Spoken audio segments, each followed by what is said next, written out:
Hello and welcome to Agriculture Live. My name's Rebecca Shields.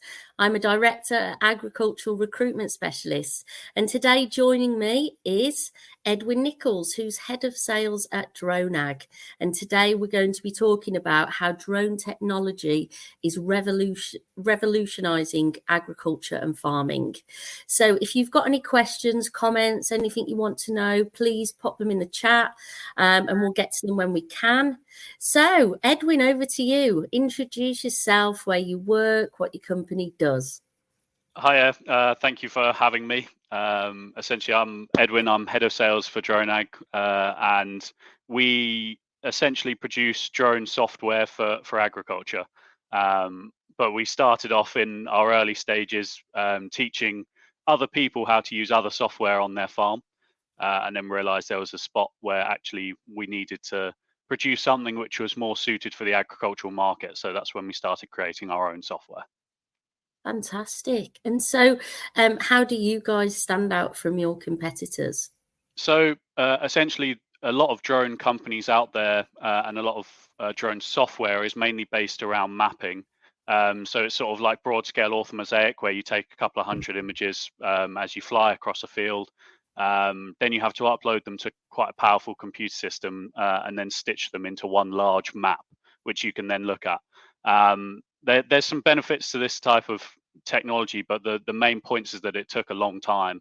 And realistically, farmers that have quite a busy sort of schedule just didn't have the time to be devoting into it. So what we did is we changed it. All of the data handling through our app is automated.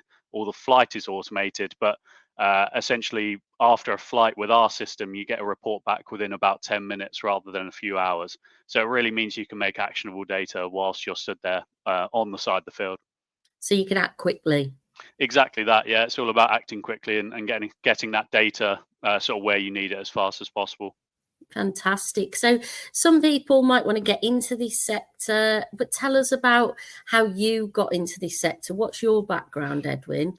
Yeah, so I have agricultural background. My dad's an agronomist and has been for quite a long time, and I was always interested in agriculture. Sort of went to ag college and then studied agriculture at Reading University.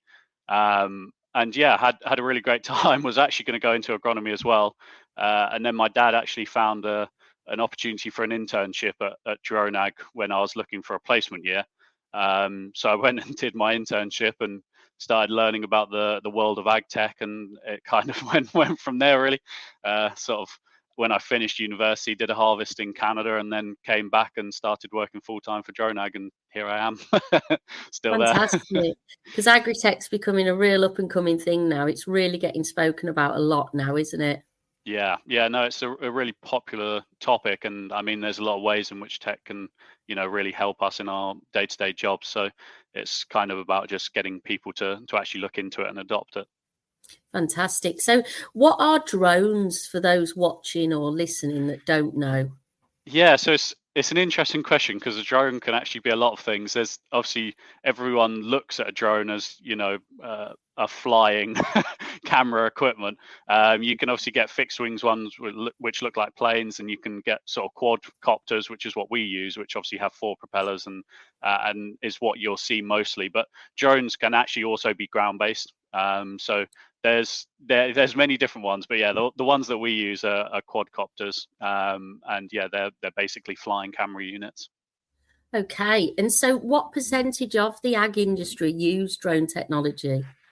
Yeah, it's difficult to say that one. I'd say that it's quite a large percentage of people in the agricultural industry will own a drone and they'll use it for other things, maybe even just taking nice photos or inspection of roofs and stuff like that.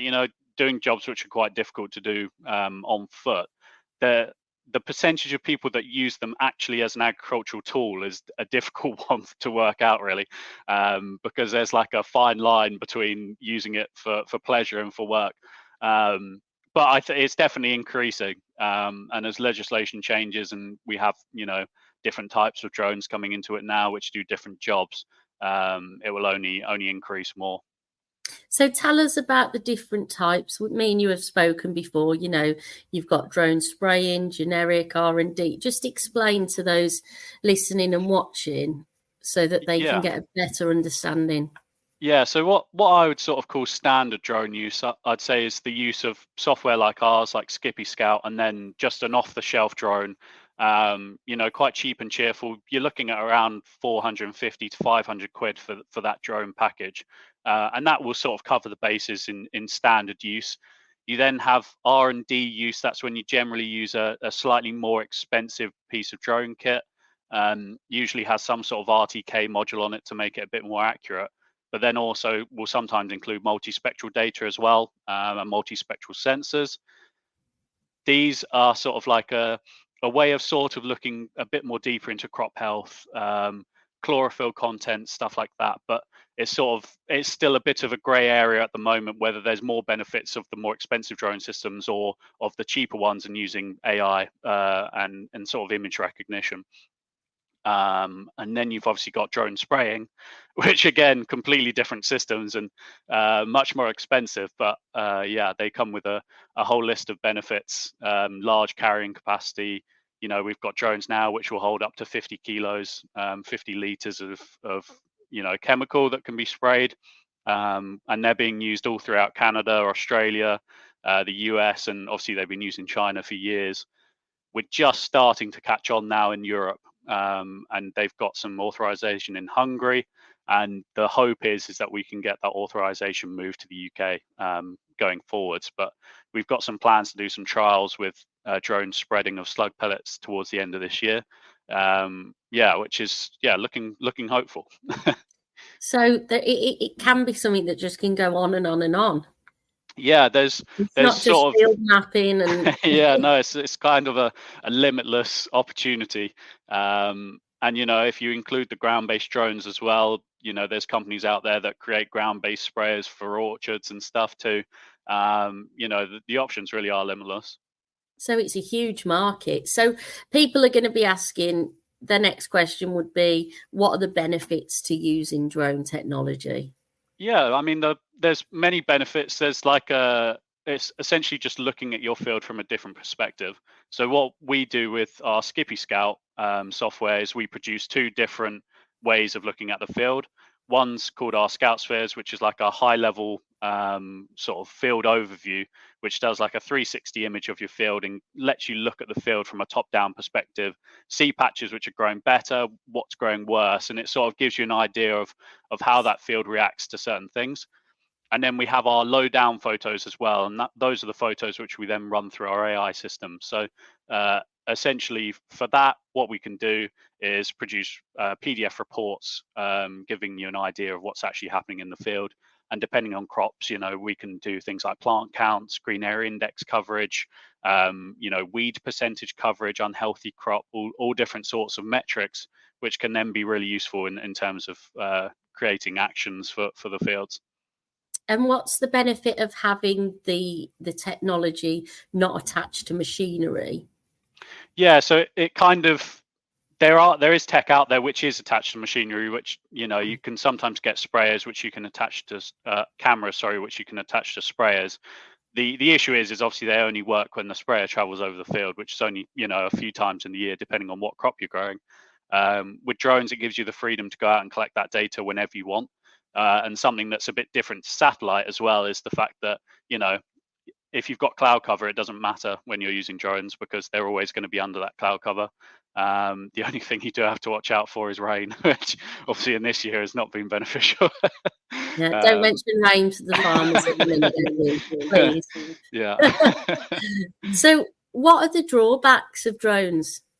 Yeah, I mean, like I just mentioned, rain is basically the biggest drawback. A lot of drone systems out there currently aren't waterproof. There are a lot of waterproof ones which are now coming out, which will obviously benefit the agricultural market moving forwards. And then you've just got wind speed. Is again, if you're in a very windy area, you might struggle using drones.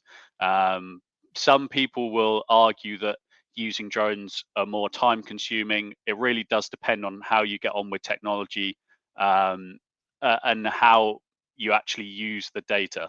If you utilize the data, a lot of people find there's much more benefits in using it than the negatives. If you don't use the data, obviously then it's a bit of a switch around. But yeah, most people tend to find more benefits than negatives. So you're a specialist at this, Edwin. So what do drones mean for the future? What's the impact? Yeah, I think it's a way of sort of relying more not just on people, but on sort of automation and AI. So some people are absolutely terrified of AI, and in some instances it is quite scary. But in terms of an agricultural landscape, I think it can only make us sort of more efficient and better in the long run. But the general idea for us is being able to do more accurate prescriptions, using less chemicals in general. Reducing that sort of impact on the environment that everyone tends to slate agriculture for across the world. So for us, there's only real benefits. Definitely. So what is the next technology that could come past the drones, do you think? Yeah, so it's difficult to say. The market moves very quickly. And 1 week we might not have anything there, and then the next week there'll be something that's out which sort of revolutionizes the landscape. I think drones are here to stay. I don't think there will be anything that directly overtakes what they do, just because they are so unique and you can use them for so many different tasks and jobs across the farm. But I definitely think there'll be more technology that comes out which will be just as good as drones, don't get me wrong. But I just don't think they'll be completely replaced as such. And how do we rate as a country in terms of, advances in ag tech and stuff? Are we behind? Are we, close to the front? Where are we, Yeah, Edwin? I would say at the moment we're a bit behind. Okay. Not in terms of like the want for it. The farmers in the UK are desperate to actually use the technology. It's more based around legislation and government legislation. So that's where we have the biggest issue with spraying drones at the moment. So people can't actually use spraying drones currently to spray anything that's regulated by the CRD. And that is because of aerial permits for dropping chemicals. And there's some good points to that in the fact that they don't want to just let everyone run wild with drones and spray the landscape, and because you do have some few extra things you have to think about to do with spray drift and stuff like that.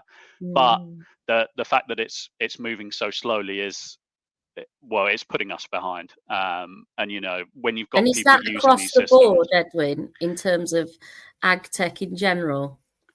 I would say it's more based around drones. There's other ag tech which won't have the same limitations that drones do, purely because they're not flying. The fact that these are quite heavy systems that are flying makes them quite a big potential problem, especially when it comes into contact with people. And whereas if you're talking about like an automated ground-based tractor, you probably have a lot less legislation So why is to there worry so about. much legislation around them? Generally about public safety, and to be honest, a lot of the legislation is good. It's good to be safe. Just there are limits.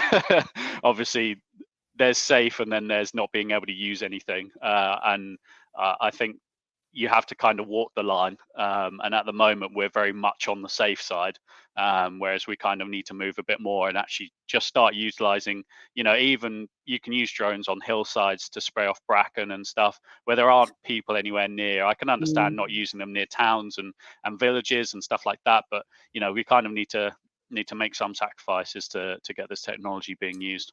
Because there was some talk about Amazon delivering all our parcels, wasn't there? Yeah, and those big companies are actually getting somewhere.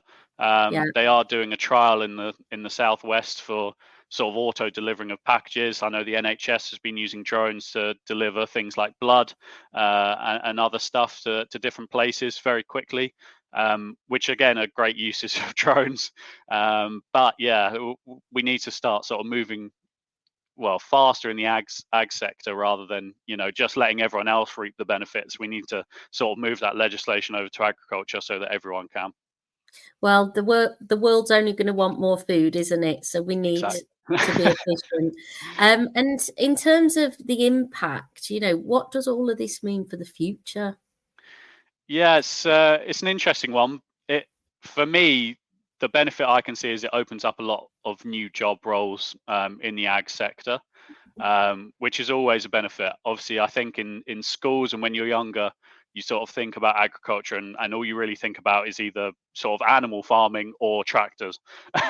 And that's great, but it's nice to know that even if you don't have an ag background, you can still get into agriculture, whether that's through software development if you're interested in software development, or even just becoming a drone pilot and going about it your own way. There's a lot of different ways in which you can actually access the agricultural market now without an ag background, which is very nice. And some of this technology, these jobs didn't exist when we were in school. It's Mm. moving that fast, isn't it? Yeah, no, I sort of posted something the other day about someone in Australia that was looking for harvest students to actually fly spraying drones out there, and I just thought, well, that that just wasn't a thing when I actually left university, because that would have been a great a great job to go and do over in Australia for a season. Yeah, actually do Absolutely. some application, but yeah. And, we speak a lot on this show about the fact that, we do need to attract more people to agriculture. And I think that the agri-tech, drones, all the technology is a great way to promote it to the youngest generation. Yeah, no, absolutely. And we do actually, a lot of our customers will actually buy into the tech, and there are some of them which will literally buy the drone, buy the software, and they'll hand that over to their children, and they'll actually be the ones that do the flying around the farm, and and it shows a different level of interest. And because drones are so easy to get now, and they're really easy to fly compared to what they used to be, you know a lot of younger people are having a lot of fun, and it's when your job's fun and enjoyable, it makes you want to stay. So it's all It's benefits. quite scary how they're better at technology than we are Yeah, sometimes. it is. I mean, some of my best customers are younger than me, and they will literally, like, I'll start an onboarding call and they'll already be set up. They've already got fields in. They're ready Wow. to go. Yeah, so it's it's quite scary how quickly people can just cotton on to tech. So why is agri-tech so important for us as a country? It's all down to efficiency again. We're feeding more people off of less land. Realistically, at some point, we're going to have to change things up again. It's not ideal, but it's just the way that the agricultural scene is moving, and ag tech can be a big part of that, and helping us. And whether that's using autonomous vehicles to help us cultivate and plant at times where we couldn't before, or whether it's drones helping us spray when we've got really bad weather and you can't actually get onto the fields. The different opportunities that ag tech actually give the market are quite big. It's going to be huge, isn't it, Edwin? Yeah, yeah, no, it's exciting to be at the forefront of it, that's for sure. Definitely. And we've had a comment here on LinkedIn. The goal of technology is to improve productivity, labour hours per hectare. How do you see productivity increase by drones in broadacre farming? Yeah, so it's one of our main reasons really for actually creating the software that we did. Like I said before, most generic drone software is quite slow to use, and unless you're like a company that's dedicated to providing it as a service, generic farmers don't really have the time to do it and utilize that tech. So our software kind of gives the ability for people to do that, which have tighter time constraints. And it's all about covering the hectares and the acres much quicker, basically, and still getting that same amount of data you need as if you were walking it. The idea from our software is we are a crop walking tool, and if we can do that faster and save people more time in their crop walking, then that's ideal. So, what's the government doing in terms of supporting the industry on the technology side? Yeah, so there are now some grants out which are good. They came out sort of slightly earlier this year, which give people the opportunity to actually buy into various different tech and get some money back from the government. Whether that's, they had some which is for specifically around variable rate, and also for testing soil and stuff like that.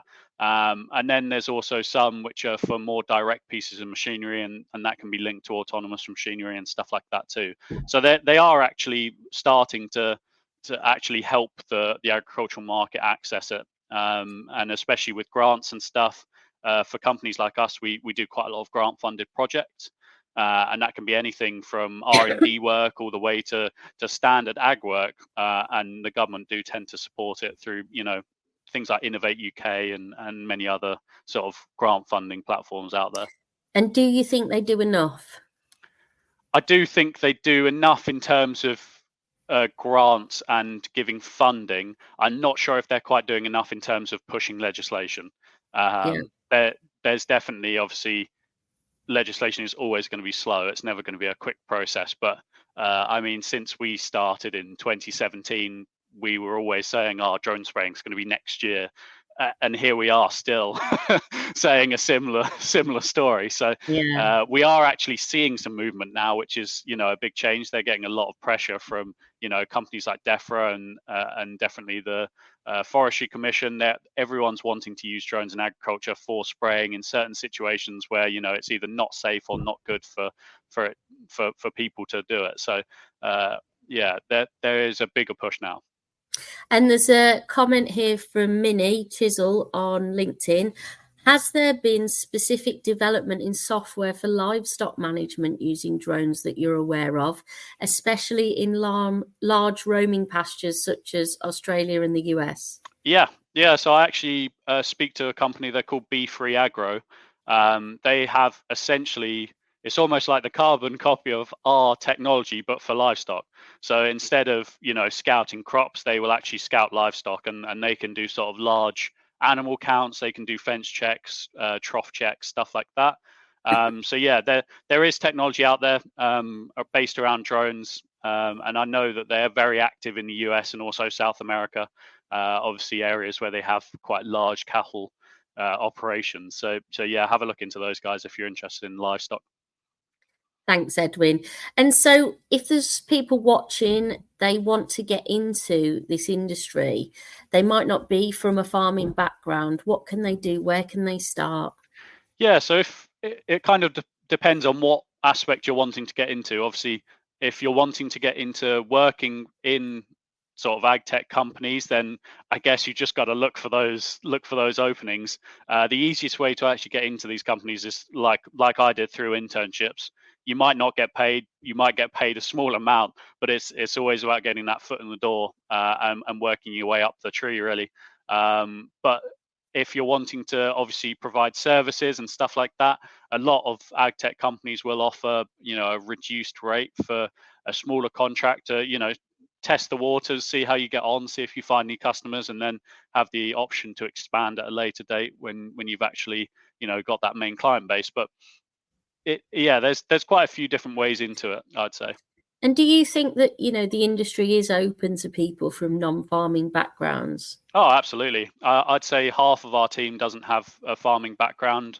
Majority of the obviously in the development side of things. And then what's good is that they also then learn quite a lot about agriculture when they actually work for us, because obviously we're always talking about agriculture. Most of our sales team has agricultural background, and our CEO obviously has his own family farm. So it's a good way to sort of work for an ag tech company and also learn some bits about agriculture on the way. Okay, and we've got a comment from Tom Ellis. Hi, Tom. What is the battery life on the drones? Is this something that restricts you when operating them on farms? Yeah, so we have a sort of mixture of battery life. It does depend on the drone system. On average, it tends to be around half an hour. But what we're seeing now is quite a big push into longer battery life as we improve our tech. And DJI now offer drones which have a 46-minute battery life, so they're always going up. I don't think it will ever be a big problem for us, because as we know, tech moves very quickly. And as the technology moves for electronic cars and stuff like that, it will also move for drones and everything else which requires batteries. So I don't see it as being a huge problem. Excellent. So what do you think are the biggest issues that are going to come up for agriculture going forward, Edwin? It will probably be based around restrictions on chemical usage and many other things under the sun that we'll probably get restricted to use. And that'll be where drone application and stuff like that, precision application really comes into it. Being able to prove why you're putting something in a certain part of the field, which is all backdated with reports, is only beneficial. Obviously, with our system, you can keep these reports and look at them, 4 years in advance if you really want to. And you can use that as a way of proving why you've done certain things. Excellent. And so I think that has covered everything. I can't see any more new comments. What a great discussion, Edwin. I really appreciate you being here. I know there's so many people that are interested in ag tech at the minute, so it was really good to have your input today. Yeah, no, thanks for having me. Thank you everyone for watching and listening, and thank you again, Edwin. Keep following us on Agriculture Live. We've got some great new discussions coming up in a few weeks' time. If you have got an interesting topic in agriculture that you would like to talk about, please get in contact with me via agricultural recruitment specialist, which is www.agrirs.com. I'm sure if you've got any questions on drones, Edwin would be more than happy to help. If you would like to hear more on new issues and topics within the agricultural and farming industry, you can follow us on various channels, including Spotify, YouTube, Apple Podcasts. Just look up Agriculture Live. So over to you, Edwin. Would you like to say goodbye? Yes, thank you very much for having me, and thanks for listening. And yeah, if anyone's got any questions, they can send us an email. And you can find our website on the bottom banner down there if you want to look more into Skippy Scout. Excellent. Thanks, Edwin. And thanks Brilliant. everyone for watching, and goodbye. Thank you very much.